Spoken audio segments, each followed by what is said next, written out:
Praise the Lord. Hallelujah. Good morning.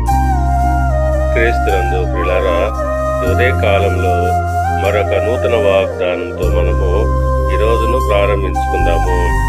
ఈనాటి దేవుని వాగ్దానము యెషయా గ్రంథము 55వ అధ్యాయము 3వ వచనము. నేను మీతో నిత్య నిబంధన చేసేదను, దావీదునకు చూపిన శాశ్వత కృపను మీకు చూపుదును. ప్రియులారా, దేవుడు దావీదు పట్ల చూపిన కృప చాలా గొప్పది.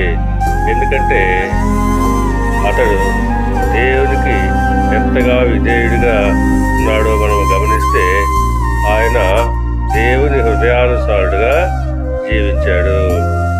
దేవుని హృదయానుసారుడు అనేటువంటి సాక్ష్యాన్ని పొందుకున్నాడు. అందుని బట్టి దేవుడు ఆయన్ను అంతగా ప్రేమించాడు.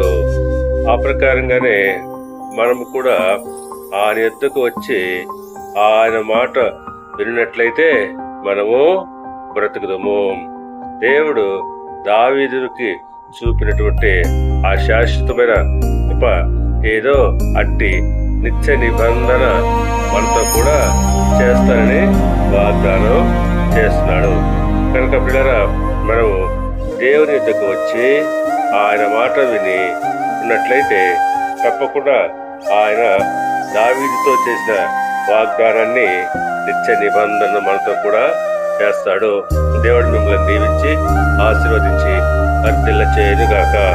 ఆమేన్.